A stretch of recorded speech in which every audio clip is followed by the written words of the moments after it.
네, 안녕하세요. 목요일 아침에 만나는 목요 라디오 방송입니다. 저는 DJ로 섬기고 있는 박후일 목사이고요. 우리 오늘 함께 게스트로 참여하신 우리 육아톡의 게스트, 우리 최영란 사모님 네. 인사해 주세요.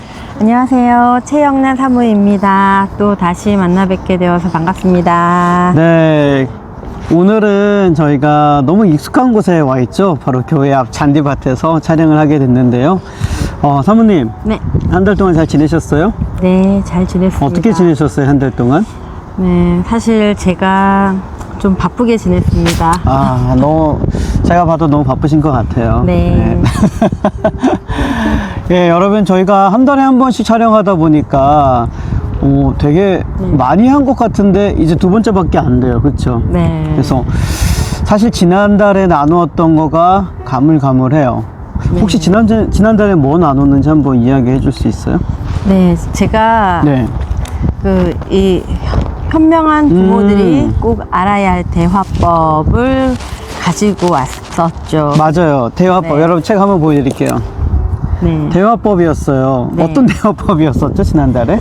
네, 이제 이 대화법 책에 이제 파트 1이었죠. 첫 번째 파트였기 때문에 말 잘 듣는 아이가 위험할 수도 있다. 기억이 나요. 네. 맞아요. 네네. 네.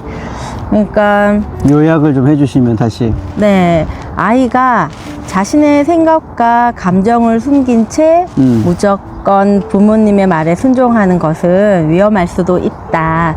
이런 내용이었죠. 맹목적인 순종은 옳지 않을 수 있다라는 거구나. 네, 그럼 그렇죠. 어떻게 해야 된다고 그랬던 거죠? 네. 인생의 선배이자 너를 누구보다 사랑하고 다 너 잘되라고 하는 부모의 말이니 그냥 믿고 따라와 하는 것은 위험할 수도 있으니 아이의 생각과 감정을 존중하고 소통하는 대화가 중요하다. 이렇게. 맞아요. 네. 기억이 나요. 또 우리 한 어린아이지만 어린아이 하나하나도 하나님이 만드신 인격이라는 생각을 하고 인격을 존중하고 존중할 수 있는 대화법이 필요하다라는 게 그때 나눴던 것 같아요. 네, 맞습니다. 네. 그래서 네. 그러면 오늘 저희가 이번 달에 또 나눌 주제는 네. 뭐예요? 네, 오늘은 파트 2의 소제목이 문제는 99% 부모에게 있다. 99% 부모에게 있다고요? 네. 이게 좀 이렇게 계속 얘기해 주세요. 네. 네. 그러니까 우리 자녀에게 문제가 보일 때가 있지 않습니까? 그렇죠. 근데 그게 전부 다 부모 잘못이다. 네. 1%도 아니고 50%도 아니고 99% 더 들어보고 부모에게 싶으네요. 있다. 제가 납득이 가지 않는데 한번 들어보고 네. 한번 판단해 보겠게요. 라고 전문가가 말씀하셨습니다. 네네네. 네. 그러면서 이 대화에 문제가 있는 부모들의 5가지 유형을 또 짚어주셨어요. 대화에 문제가 있는 부모들의 5가지 유형. 네. 그거 좋겠다. 네. 네. 네. 첫 번째는 네. 아이 감정에 둔감한 부모.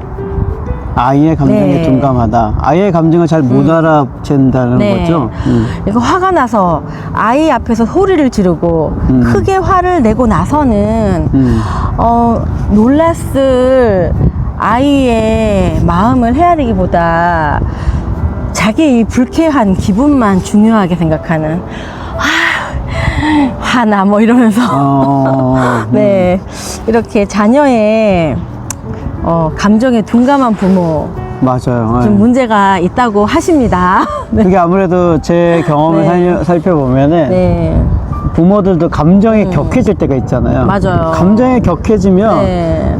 아이의 감정을 이렇게 케어하는 여유가 없는 것 같아요. 맞아요. 그래서 이런 문제도 생길 수 있겠다. 그렇죠? 네. 그리고 두 번째는요? 네. 두 번째는 잔소리를 참기 어려워하는 부모. 잔소리를 네. 참기 어려워한다. 네. 그러니까 사사건건 작은 일부터 큰 일까지 사사건건 참견해야지 속이 시원한 그 부모 유형이라고 합니다. 이런 분들은 아이를 좀 믿지 못하는 경향이 있대요. 내가 이렇게 일일이 다 알려주지 않으면 얘는 못할 거야. 그러나 좀 기다려주면 아이는 엄마의 생각보다 더 훨씬 더 잘 해내는 사실을 깨닫게 된다고 합니다. 아주 중요한 네. 것 같아요. 그 다음에 세 번째는요? 네, 세 번째는 말로 표현을 잘 못하는 부모. 네. 잔소리는 잘하는데 말을 네. 표현을 못한다. 네, 이런 유형도 아까 그런 케이스도 네. 있고, 그러니까 잔소리가 심한 부모 유형도 있는데 또 이런 유형은 말은 없어요. 행동이 앞서는. 그러니까 다시 말하면 폭력적인 부모, 욱하는 성미. 네, 맞아요. 네. 그래서 그리고, 네. 이런 부모의 이제 유형은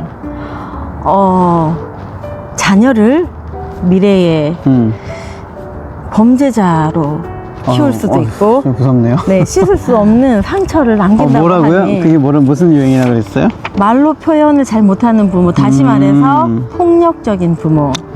말로 네. 표현을 못하는 게 네. 폭력적이라는 말이 네. 어떤 의미죠? 그러니까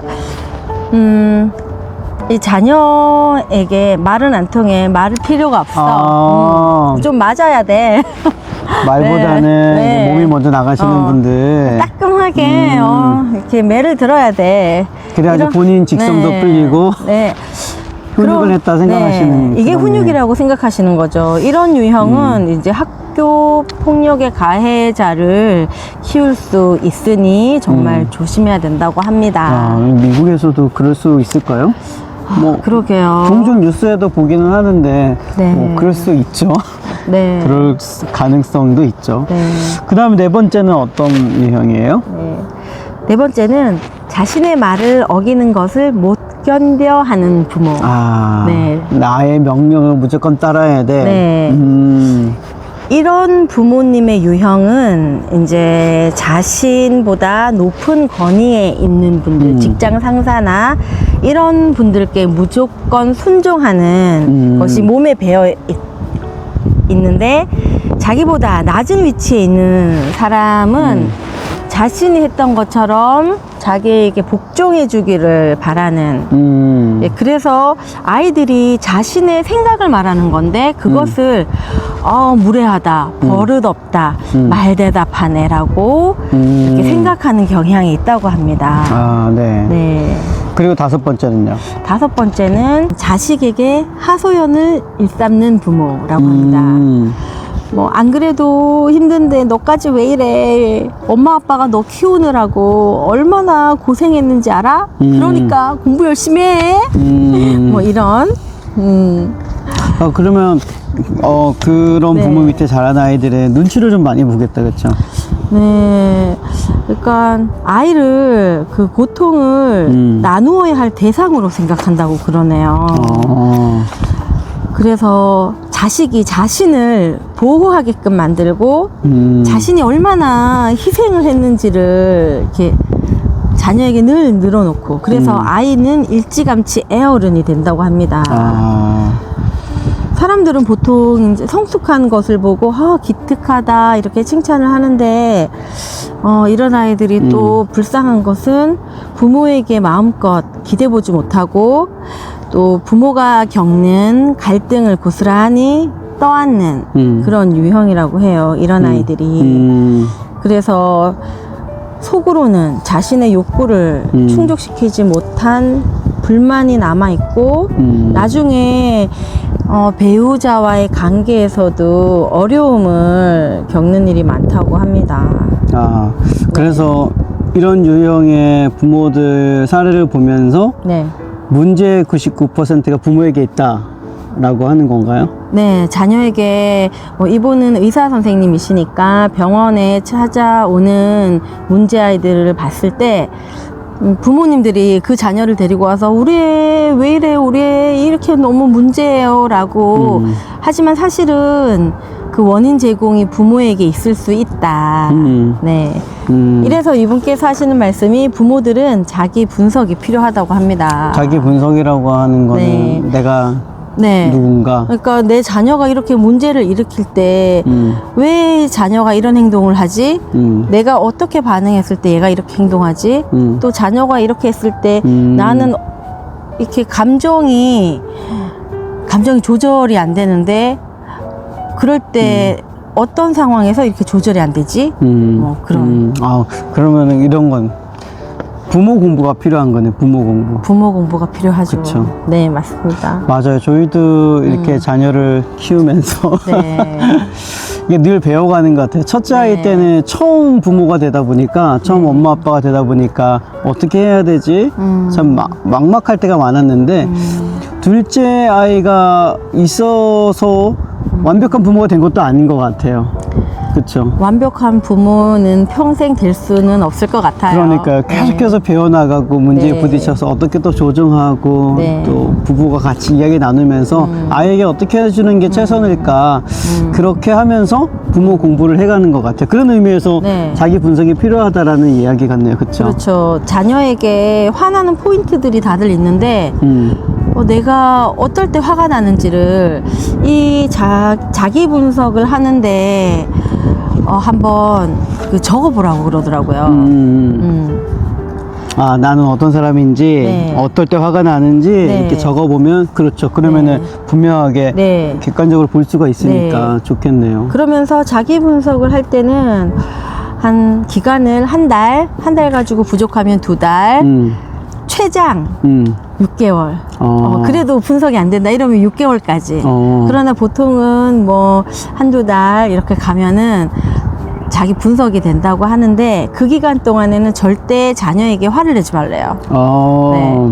자녀에게 화를 내지 말고 그 화나는 순간을 글로 적는 거죠. 자녀가 이렇게 했을 때 내가 화가 난다. 어떤 상황에서 화가 난다. 어떤 상황에서 이 화가 나는데 이 감정이 뭐 속상하다 뭐 등등 이런 것을 딱 적어 봤을 때 이것을 하는 것만으로도 자녀와 관계가 훨씬 좋아진대요. 그 순간에는 화를 안 내니까.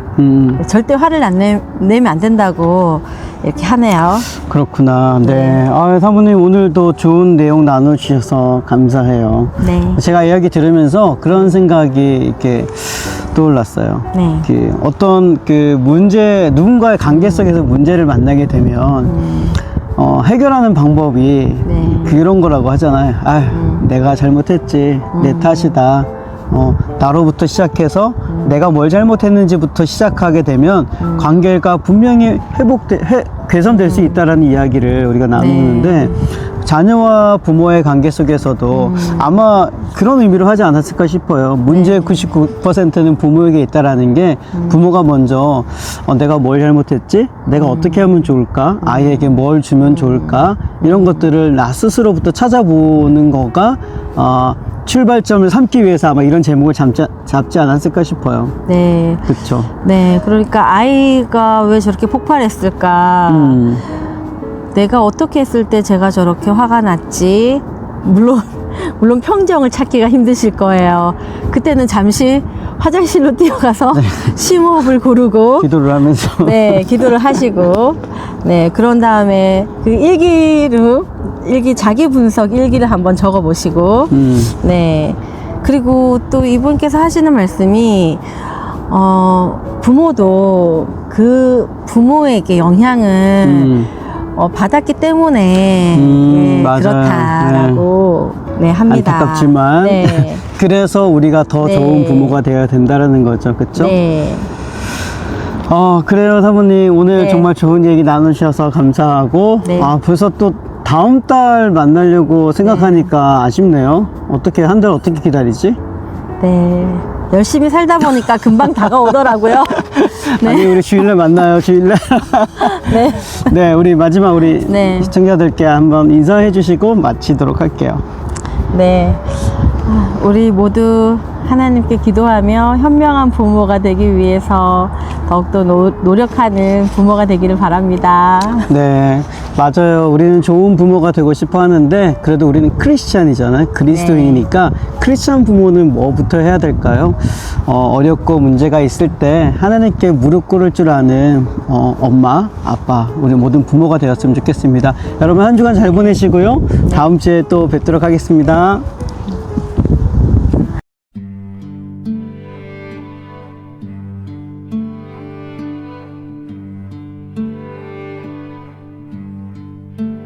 날 구원하신 주가 감사 모든 것 주심 감사 지난 추억이 내 감사 주 내 곁에 계시네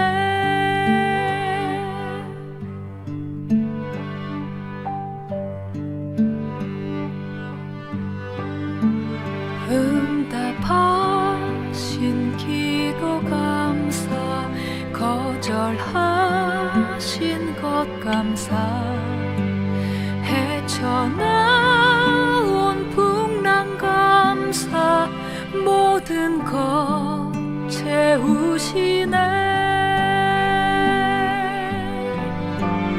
아픔과 기쁨도 감사 절망 중 위로 감사 증량 못하리 내 감사 크신 사랑 감사해